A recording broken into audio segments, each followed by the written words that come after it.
With very little rainfall, almost all the available water comes from rivers rising in the mountains.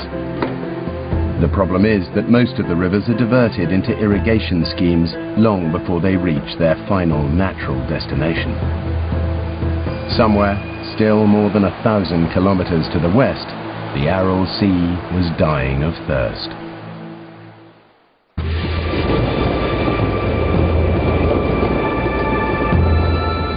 My journey across the vast Central Asian Republic of Kazakhstan continued, pushing towards the west and my final destination of the Aral Sea.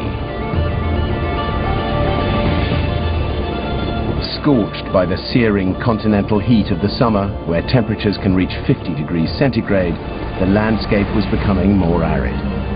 Unlike the verdant steppe, this area cannot support large herds of livestock. Life is more marginal, and while the people do keep sheep, goats and horses, hunting is also a major part of life. Our route wound through the Charin Canyon, a spectacular chasm eroded by river waters over countless millennia.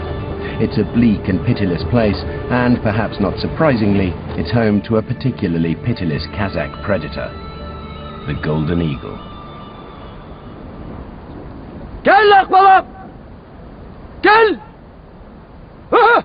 Altai had friends who were some of the last Kazakh practitioners of the suitably macho art of hunting with eagles.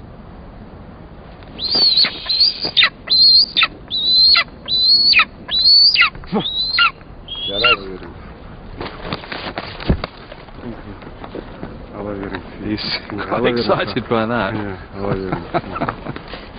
The speed with which but completely silent. My noise is totally inappropriate. These birds have been trained here for at least 1,000 years, helping not only to bring food to the table, but also keeping predatory wolves and foxes away from precious livestock. So the hand moving is like that, and then as it swoops in, like that, yeah? Yeah.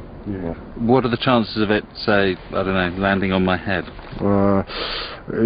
Sometimes it's possible, but now it's very correct sitting on your hand. Sometimes it's possible. Thanks, Altai. Do you want to have a go? Okay, I'm ready. No, okay, once. But just think positive. Think it's landing here. Yes, of course, because golden eagle showing. Yes, this. That's what he's after. No, not on your hand. Not, no.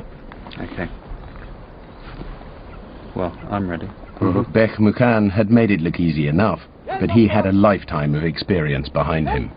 As they gave me the glove and the tempting morsel of rabbit, I could only hope this most supreme of predators would be gentle with me. My first attempt was a bit of an embarrassment. The eagle, perhaps unnerved by a face she didn't really know, overshot the mark. Tuck in. Is he enjoying that? Just wind, really. Yes. It was so precise. Extraordinary. Really extraordinary. The power and grace. Yes. So all that power and yet the slightest touch. My heart's going boom, boom, boom. Just after beginning. Another piece of rabbit was prepared, and after a few more tips, I was ready to try again. So give it one little twiddle, yes, and then turn and stay still? Yes, exactly. Okay. Gel akbalar! Aha! Gel! Aha! Gel! Gel! Circling around. Gel! Buna ben былай aylanıp durun. Is that my fault? Gel! Gel! Ник. Ник. Наоборот встань. Ник, вот так, вот. Вот так встань. Ага. Gel! Aha! There we are. Come and get it. According to Bek Mukan, it takes anything up to 3 years to train a golden eagle. Such a light landing. And every time you fly it from your fist, there's no guarantee that it will ever come back. It's a practice utterly out of pace with the 21st century. Not a lot there, but